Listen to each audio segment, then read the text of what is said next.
Welcome top news today. By Tori Watson, BBC News. Image copyright Daily Mirror. Image copyright The newsletter Political Walkouts, Dealing with Legacy Issues and Flying Home for Christmas all feature in Friday's papers. It is said that lightning doesn't strike twice, but how about 3 times? Well, that is exactly what happened to a masterpiece which is now hanging in Belfast's Ulster Museum. The painting, by Dutch master Jacob van Ruysdael, was stolen 3 times, most recently in 1986 by notorious Dublin criminal Martin Cahill. The Belfast Telegraph reports that security will be keeping a close eye on the 17th-century artwork. Image copyright Preside Aaron Kidd. Image caption Despite its history, the Ulster Museum hopes the cornfield will be safe within its walls. Anne Stewart, a senior curator of art with the Ulster Museum, said her staff had gone to great lengths to ensure it stays on the wall. DUP have had enough. The newsletter reports on a walkout by DUP officials at Derry City and Strabane Council on Thursday evening. It followed a motion condemning as a ridiculous publicity stunt Donald Trump's claim that Jerusalem is the capital of Israel. It was proposed by independent councillor Gary Donnelly, who said Mr. Trump's decision recklessly ignores the warnings of the international community. The DUP's Hilary McClintock said the motion overstepped the council's remit. We are becoming a joke by our lenient interpretation of standing orders, which continues to allow some members to seek publicity, she said. The DUP have had enough of it. This is a ridiculous publicity stunt and we are leaving the chamber now, and it just remains for us to wish you all a Merry Christmas.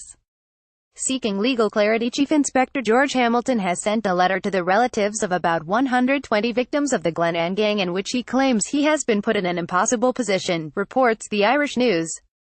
The Historical Inquiries team had investigated the murders between 1972 and 1978, but the unit was disbanded before a report was released.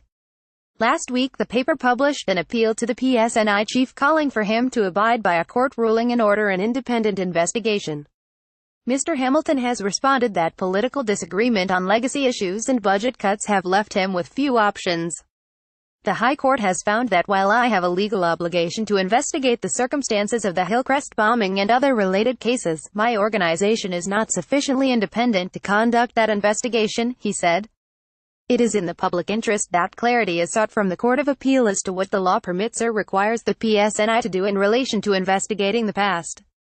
Arrest. The charge of 2 Britain First politicians for separate incidents in Belfast make the front pages of the newsletter and the Daily Mirror. Image copyright Preside Image caption Paul Golding and Jada Franson have been charged by police in Belfast. The leader of the far-right group, Paul Golding, 35, faces charges relating to speeches made at a Northern Ireland Against Terrorism rally on the 6th of August. Charges against Deputy Leader Jada Franson, 31, relate to an incident at a peace wall in Belfast on the 13th of December. Ms. Franson is due to appear in court later, while Mr. Golding will appear on the 10th of January. Flying home for Christmas. A Gaelic footballer from Tyrone has heard good news that he is well enough to fly home for Christmas, 4 months after being hit by a car in the U.S., the Irish News reports. Image caption Aaron Elliott was hit by a car in the U.S. 4 months ago. 22-year-old Aaron Elliott, who moved to America to play for Kevin Barry's GFC in Philadelphia, said he felt humbled by the generosity of those who helped him pay for medical bills. The Clono man suffered head injuries, a collapsed lung and a shattered elbow when he was hit by a car. I feel a lot better compared to how I was, he told the paper. Football is the last thing on my mind at the minute. I do hope to go back. Maybe next year. I don't know. We'll see.